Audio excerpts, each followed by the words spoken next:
Hey everybody, it's me, Peter. With the Oscar nominees out and the Academy Awards on its way, I thought I would try and give a short review on each of the nominated films. So here we go, starting with La La Land. Two options. You either follow my rules or follow my rules. Capiche? Thank you. I can do it a different way. No, that's fine. Thank you very much. I saw La La Land recently. It was a really enjoyable, really entertaining viewing experience. The more I think about the film, the more I realize how much I liked it. It was written and directed by Damien Chazelle, who's responsible for another fantastic film, 2014's Whiplash. Whiplash might have been my favorite movie that year. It was up against Birdman and Boyhood, so it was kind of understandable that the Oscar for Best Director ended up going to Birdman.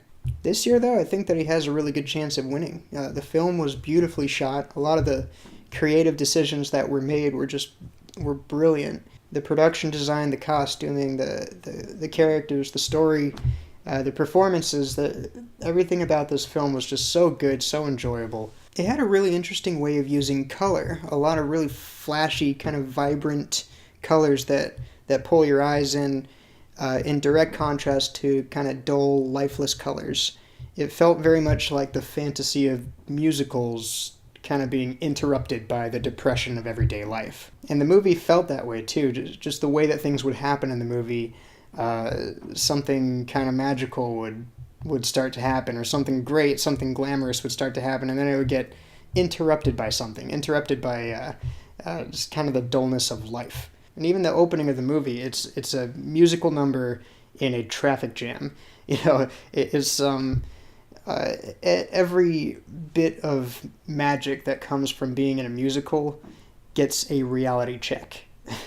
The way that the camera moves in a lot of the scenes and a lot of the musical numbers is it's telling you something. It's very, very well done visual storytelling.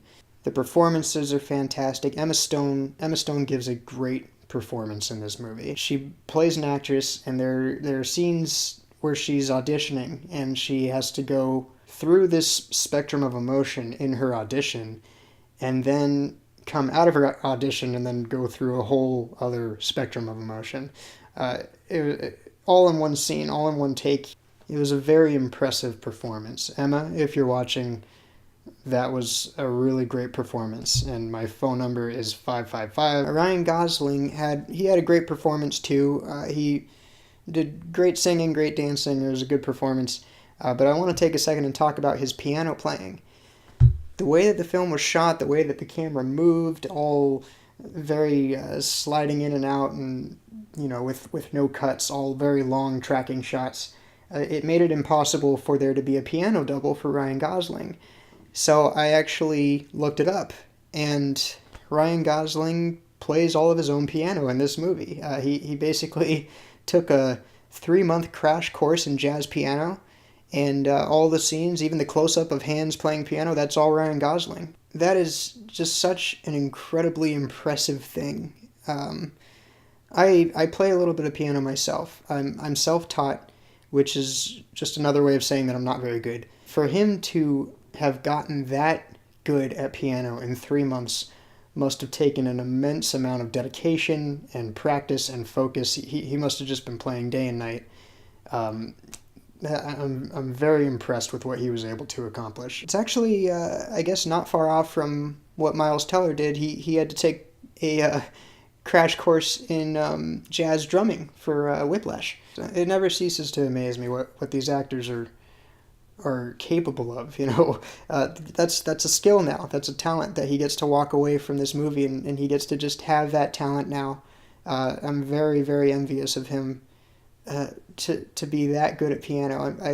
I envy you, Ryan Gosling, and my phone number again is 55. The only other time I've been this envious of an actor is actually when I saw The Color of Money, Tom Cruise playing pool. I play pool myself. I'm okay. I'm pretty good with the cue.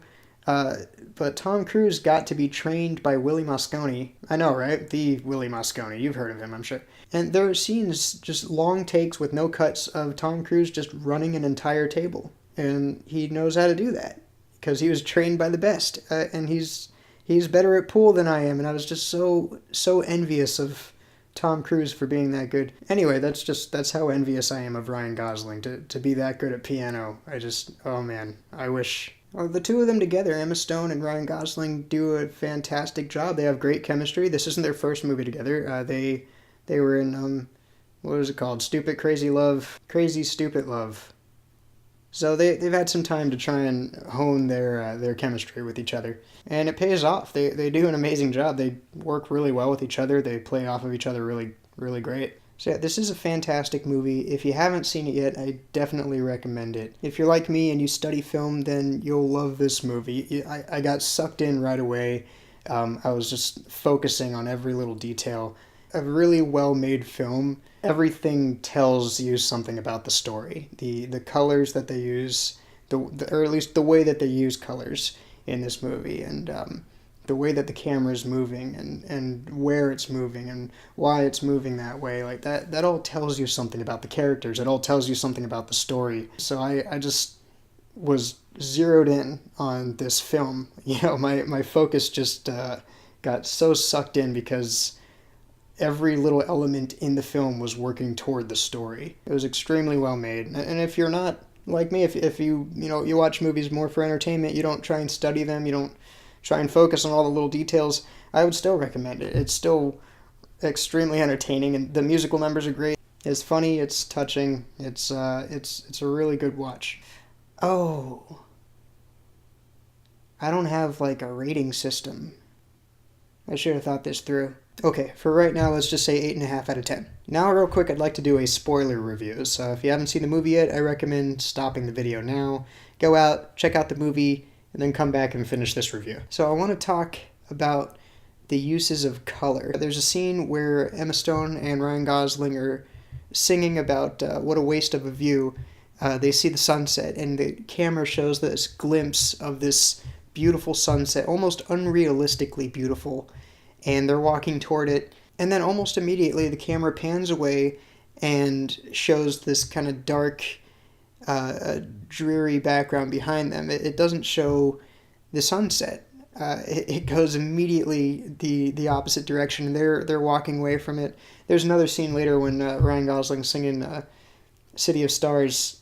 It does another one of those like glimpses of the beautiful sunset, and then the camera turns around and he turns around and starts walking away. It just kind of reinforced that idea that, you know, there's this colorful, magical thing, and they keep moving away from it. They're purposefully moving away from it. And there's Emma Stone's dream of becoming an actress. You know, she goes to her auditions, and both times that she leaves the audition, she's wearing these.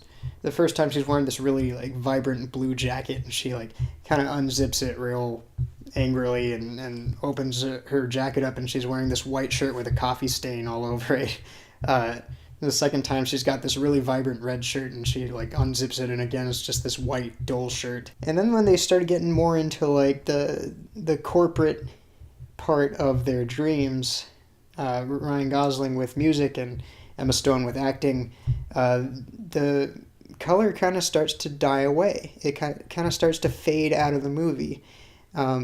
There's this great scene with Emma Stone in her apartment, and there's this one sad little blue wall over on camera left, and then all of these white walls, and Emma Stone's way over here on camera right, just surrounded by all the white. Like, just she doesn't have that color in her life anymore.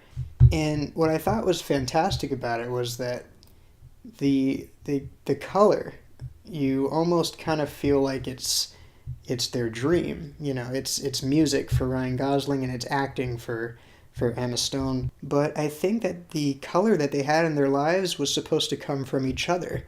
And that was kind of more reinforced in the end scene. He sees Emma Stone in his jazz club, and he plays a piece that's supposed to represent how he feels. It's supposed to represent that he wishes that he had been different. He wishes that he had acted differently. He wishes that they could have ended up together. And in this reimagining of how they might have ended up together, this reimagining of how their relationship went, that is the most vibrant that all of the colors are in the entire film. That, for Ryan Gosling's character at least, was where all the color in his life came from. It came from Emma Stone's character. That's what I got from it anyway. I mean, maybe I'm just, maybe I'm reaching, but I thought it was beautiful. Do you have any thoughts on La La Land? Let me know in the comments below. I'd love to keep talking about this movie. So I plan to do this with all the nominated films, so I'll put up another review as soon as I can. If you enjoyed my review, then don't forget to like, share, and subscribe. Check out some of my other videos, and I'll see you next time. Thanks for watching.